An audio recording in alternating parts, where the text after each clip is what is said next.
luckily we already created a function to deal with this, so we can reuse this user ID from username function. So let's go ahead and say user ID from username, and we pass through that. So I'm going to echo out user ID, and that will just echo the current user ID here, so that's 15. Let's take a look in our database. Alex has the user ID 15. So what we can now do is we can use this user ID and pass this into the user data function. So I'm going to create a new variable called profile data.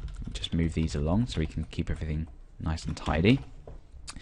Profile data is going to equal user data, so the user data function. We're going to pass in the user ID, and we're also going to pass in the fields that we want to access here. So the fields I want to access are first name, and this is just an example, this could be anything. First name, last name, and email, for example. Okay. So now that we've done this, we can go ahead and we can output whatever information we want about a user. Now, the only problem that we've got here is that we are not checking whether a user actually exists or not. We're not doing, we're not doing this kind of check. So what we actually need to do is, before we do any of this here, we need to check if the username is available. Because at the moment we can type in Alex, that's fine. But what happens if a user doesn't exist?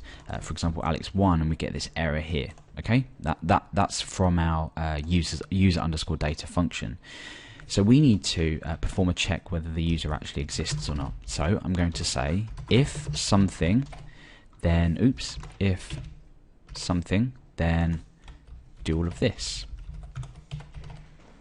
Now, how do we check if a user actually exists? Well, we already have a function for that. We use that with our register page and our login page.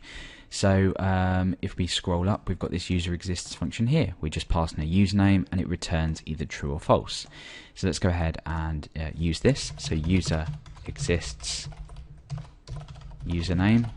If this equals true, then we do everything inside of here.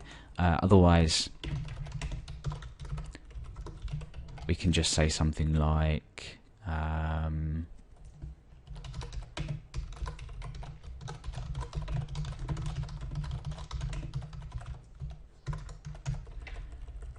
just escape that character there.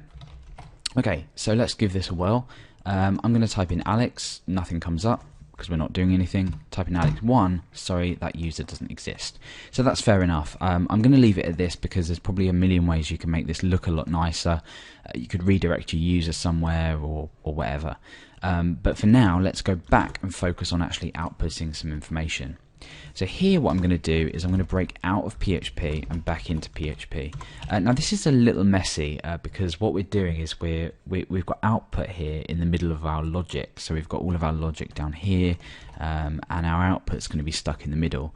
I'm going to leave it as it is, but I'm going to not give you the challenge, but just warn you that this can be cleared up. So go back and look at how we've done error reporting before, and that's probably a good exercise to try and tidy up a file like this. And it's not a very big file at all. Either way, it will work fine as it is. Okay, so we've done that. So let's go ahead now and output some data. So I've broken out of PHP, so I can use pure HTML here, and in here I'm going to say X's profile. Now X is just going to basically represent the user that we've passed through, and I'm going to use the first name here. So I'm going to break into PHP and out and echo profile data first name. Perfect. So let's go ahead and refresh, and it says Alex's profile. Now we also have Billy here as well, so I can go in and I can look at Billy's profile, and that echoes Billy's profile. And then obviously by now you've probably understood that here we could say something like well, I could just output an email address, for example. So I could echo profile data email because we've requested that we want the data from the email field.